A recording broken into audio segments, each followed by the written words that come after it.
Hi everyone, thanks for tuning into my channel, Huub Hildenbrand Guitar Academia. Today we will talk about the tonalities of minor and major, and there's a lot of like discussion about that, whether like the parallel or the relative approach is more appropriate in with these how these both tonalities work together, sort of. So there are those people who say, okay, when we have like a C major tonality, C major, then that equals A minor. Yeah. Also, we have the same key signature, and the notes, like the natural notes, are just the same. Yeah. And the other, that's what I really what's my my theory, or my what I see as more also the more musical approach, is to take the parallel approach. So that actually C major is more equal to C minor than C major to A minor. Yeah, and we will go into that, and there will be some things also like an extension of the tonal framework happening, and at the same time we will talk about the major and minor thirds, apply the concept actually of what we already talked about. Yeah, I got this concept from Paul Hindemith in his book. The craft of composing, or like that. I will put this in the description below, the link to that book, or the name at least. I'm not. Unterweisung im Tonsatz, I think, is a German title. But there he really explained very good and very well and very clear that actually like minor and major thirds, they are in a way just the same thing, but like with different colors, because his theory, and that's also very his theory is to that you do not have a clear line between a major third and a minor third. So if you sharpen a minor third, yeah, like microtone by microtone or cent by cent, and or you lower a major third in very tiny little microtonal steps, then there is not such a thing with now it's a major third, or now it's a minor third. It really depends on the context, and that's a characteristic thing with major and minor intervals, that they are just two different forms of one and the same, yeah, of the third, for example, or of the sixth or the seventh. Yeah? You can't hear you can't make a clear distinction when the note is right in the middle of that. Yeah. Also, depending on the context, if you are a minor piece and you sharpen the major third, the minor third, not too much, then it already sounds like, oh, you're working with major here. Yeah, and vice versa also. And that's also like, this theory is very much confirmed when you look at the different musical cultures, because you see a lot of different variations of these major minor intervals, like different major thirds, different major seconds, or minor seconds, minor thirds, and so on. So it's like or sevenths also. And that's completely different with the perfect intervals. Yeah? With the fifths, the octave, the fourth, and the unison, they really, if you like just detune them a little bit, then it becomes immediately audible. So that's a completely different quality they have. Okay, the thing is why I'm taking this parallel approach with major and minor tonality is because the main thing of tonality is that one note to which all the others gravitate to. So the tonic, the tonal center. And this tonic is created by having a kind of a tonal framework.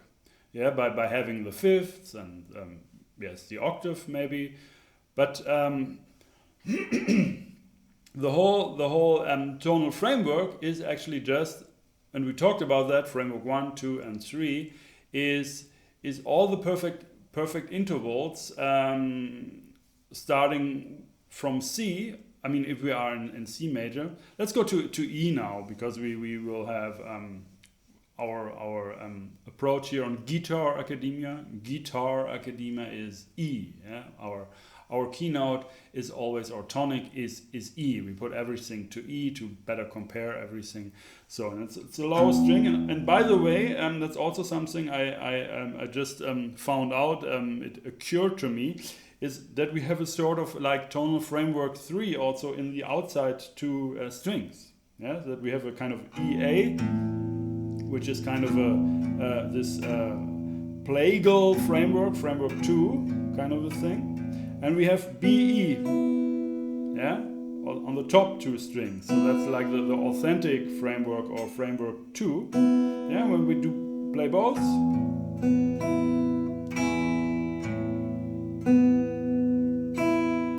Then this is actually framework 3, just in the outside pairs on the guitar, which I found kind of interesting. Yeah, and also of course to have these outside strings being the only strings which are the same. So it's E. Yeah? Guitar is in E. So when we take all the perfect intervals up from E and down from E, we end up with a perfect. I mean, with tonal framework 3, which is like the root or the tonic, the perfect fourth, the perfect fifth, and the octave. And we talked about that in framework 3. That's nothing special. Now, we already, by doing that, we already have the main functions, tonic, subdominant, dominant. Okay? We will now just add one note to that, and that will be the F sharp. The F sharp is the fifth of the of the dominant of B. So by adding that, we have all the different perfect fifths also of our 4 functions, like tonic functions. We have E, B. Yeah, we have that anyway. We have A, E for the subdominant function. We have that anyway. But now we also have a B, F sharp. Yeah, to have a more strong dominant function here, and also all these perfect fifths, they are kind of implied in the harmonic series anyway. So if I play this B and I just listen to that, and then I will also add the F sharp, the high F sharp maybe. Then not. Yeah, then it's not doing anything. Yeah, it's confirming the B in this case, of course, because the harmonic series also has a tendency, or the strong power, we would say, to confirm the fundamental, the lowest, the partial one, as a root, as a tonic center, the point where all other notes will gravitate to.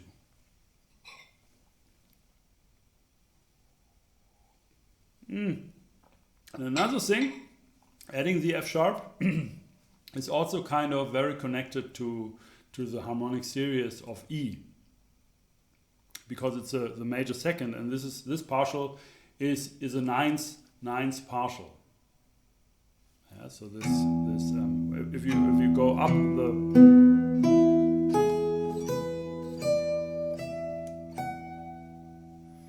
so in a way you can say. Also, the intonation of this ninth partial is very close to the intonation of our 12-tone equal temperament. Yeah, it should be just 4 cents higher, but that's what is 4 cents. It's not much. Okay, so we have that.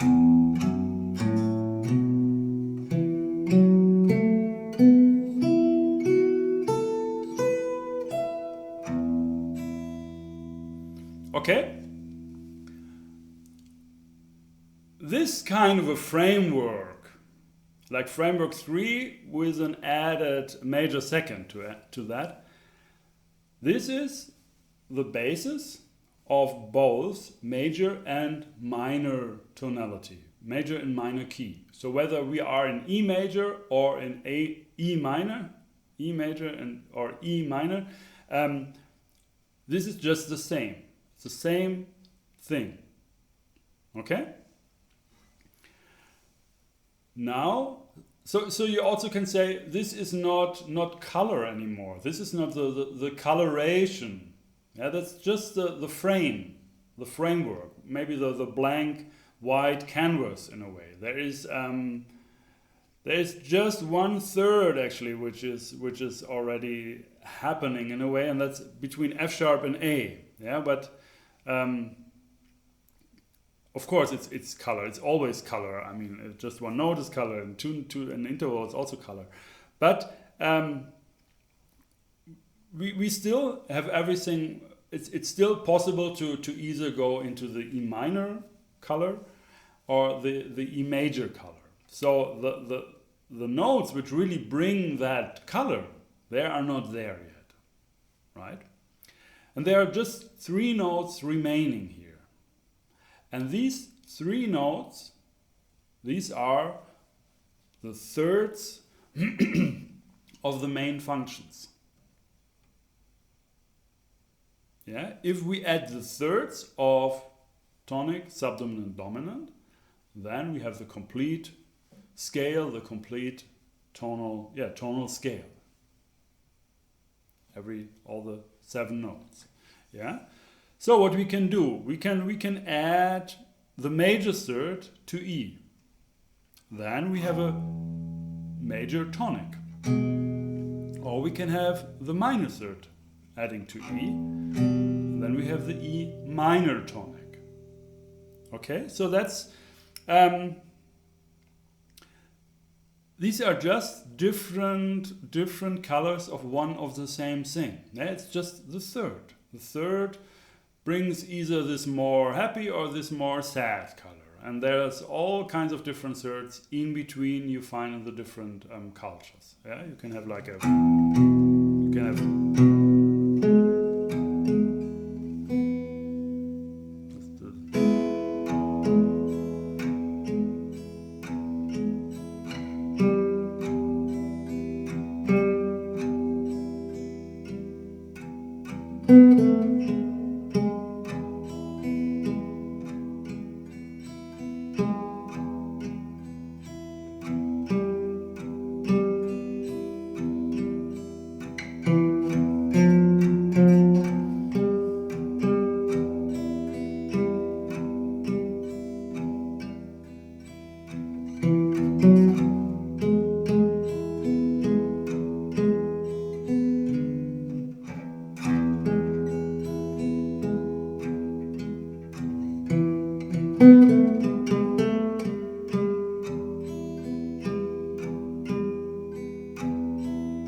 different kinds of thirds. Mainly from when I did like other intonations, I thought about the makam.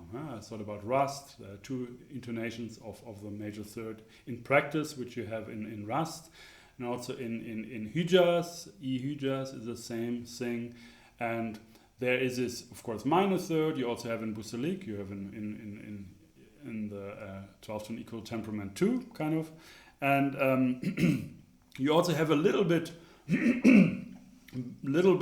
sharpened minor third if you think about E Sega, yeah, or E whatever, E Hüsam, E Mustiar, E Ferachnak. It's all the same idea. If you take E as your karar, as your root, then you always have this a little raised minor third there. Anyway, so that's just the idea. I think in Korean music, or from Vietnam maybe, I'm not sure. I heard this music actually. I had a CD and there was also this description of these scales, and I don't have it anymore. But it was the idea of really having a third right in between of the major and minor third. Yeah. and this is was a pentatonic. I don't know which anymore. Maybe just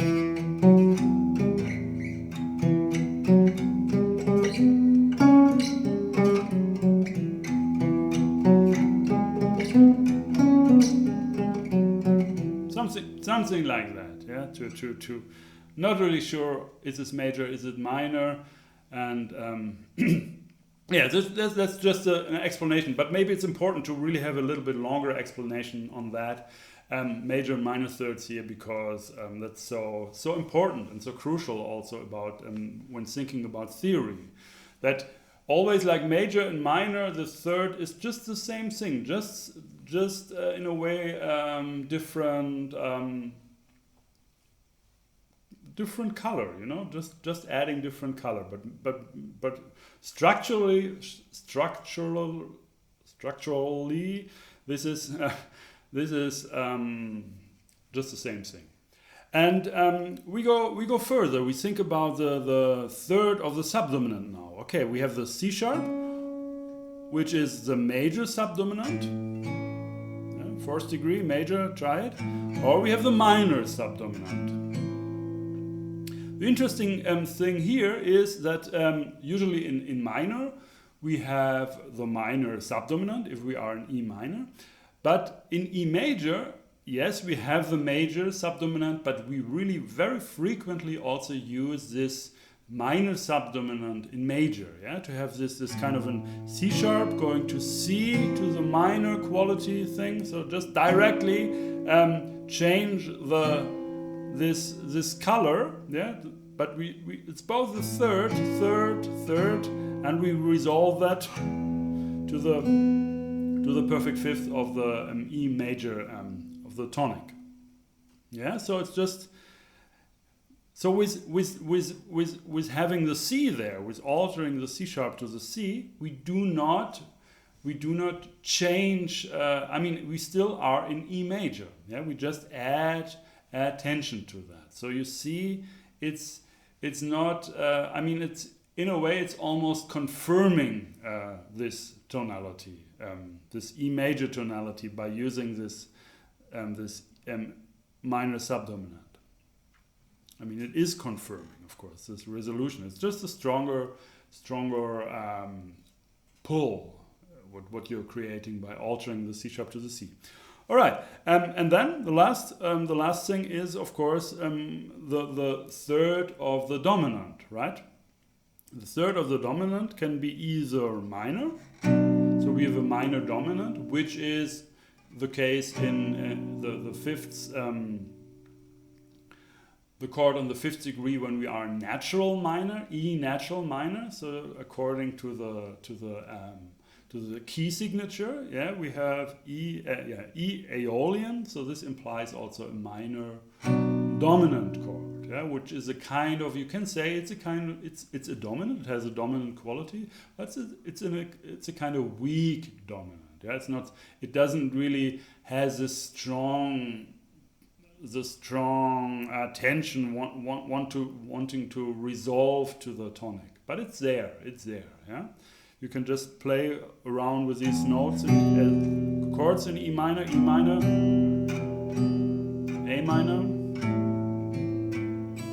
and then B minor.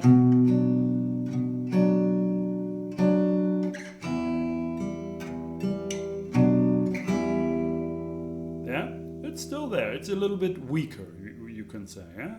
As maybe also you can say the C sharp in A major is a little bit weaker, going to the tonic in like a plagal cadence. This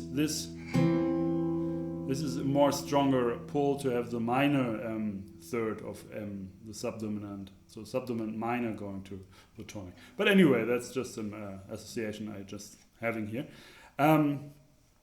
Okay, but the most used device is a leading tone in a tonality. Yeah? When we are in E major or in E minor, we have this leading tone, the D sharp, which has this pull to really go to the tonic, and really there we are really confirming the tonic. And So the D sharp will give us the dominant in major, and it's in major it is a dominant anyway. I mean a major in E major it's a major dominant anyway, and in minor, in E minor, we make it a major chord there. Yeah, so we alter the D, which is the natural note in E minor, in Aeolian, we alter that to D sharp. Yeah.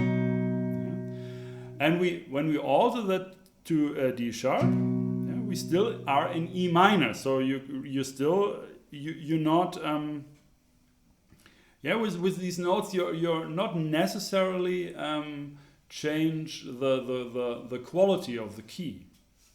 Yeah, and also in E major you use sometimes the minor dominant. I mean, it's possible to use a minor dominant in major. Yeah, so to have like.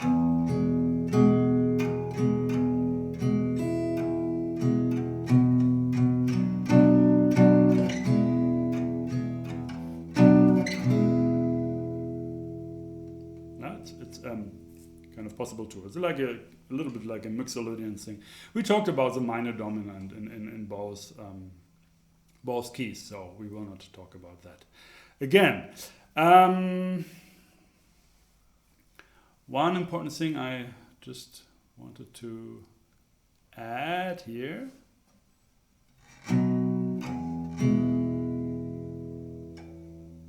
Yes. So what happens in E minor also is this concept of having melodic minor. In melodic minor, that is something what is used normally. And there are different explanations of that, but I think there's a lot of mystery about that.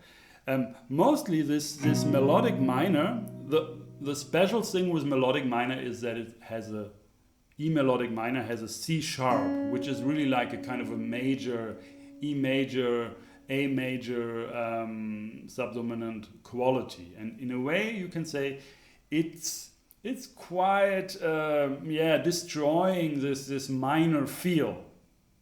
Yeah, this feel of E minor. So that's why this is a kind of it also creates a tritone in together with a G, with a minor third, a very important note in E minor, of course.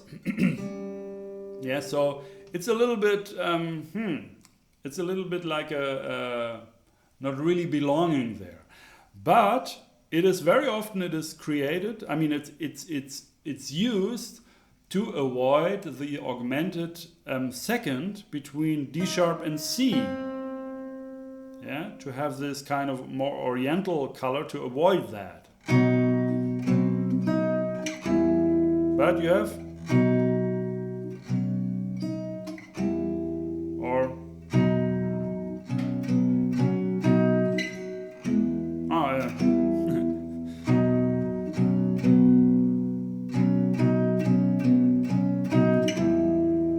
so that's actually the idea here, to use this melodic minor, because in A minor, of course, when you are on the subdominant, you would not use this D sharp unless you are more in the Balkan region maybe, and want this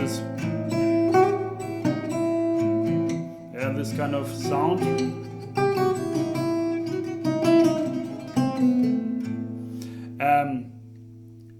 But normally not. Normally you will choose the D there, so this Aeolian thing, huh? Like E Aeolian, more for A minor, the A minor subdominant.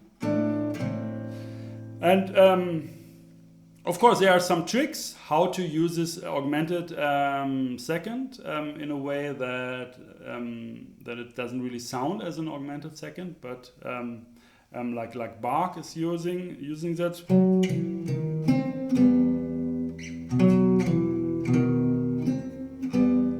Case as a diminished seventh, D sharp to C, and then directly resolve that to B. So in a way, this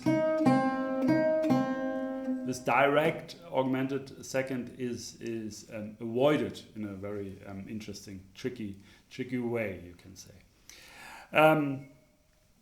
All right, so you see also in E major and E minor we are using the D sharp and the C sharp, yeah, to some kind of occasion, in some occasions, in some situations, yeah, D sharp and C sharp, and also like there's one other thing to mention is that in the Baroque it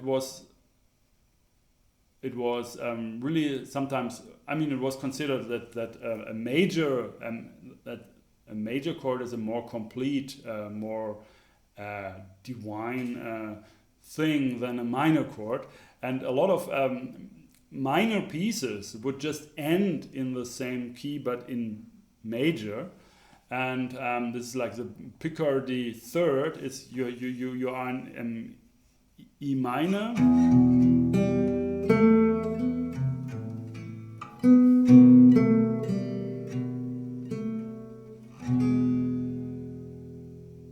Yeah, to end an E minor piece with an E major chord.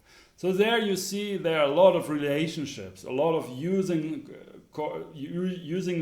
the notes which are used in the parallel major or parallel minor key in the other key also. Yeah, so it's a lot of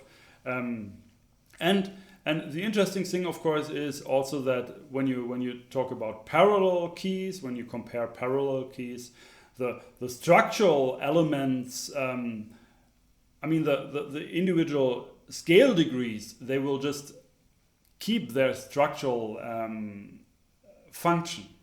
Yeah. So the root, the tonic is always the tonic. The fifth is always the fifth. The sixth is always the sixth, whether major or minor. Yeah.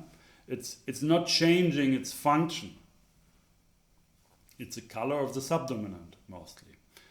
Yeah, or it's like a secondary dominant thing when you have certain alterations, but then that's also really related, the whole thing, of course.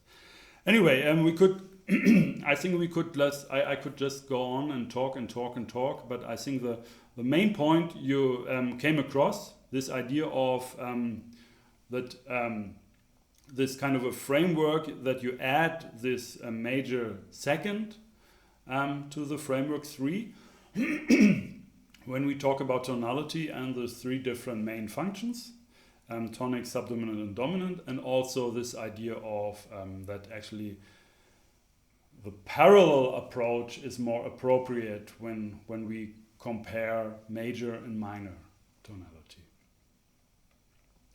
All right, maybe I did not mention that down in the description below. You also find the PDF, a link to the PDF, and would be great to download that anyway because it also supports this channel.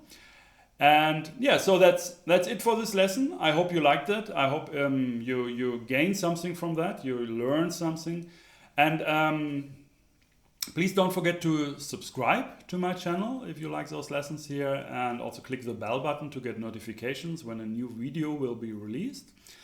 This is the case every week, and also down in the description below you find a link to my website, hoophildenbrand.com, the Guitar Academia page there. There you find a button where you can donate, and this would be really cool, really great. I would really appreciate that I see that you really value the stuff you get here, and yeah, you want to support my work, that I'm also sharing more stuff to you and the world. So yeah, it would be a great thing. Anyway, thanks for watching. My name is Hoop Hildenbrand.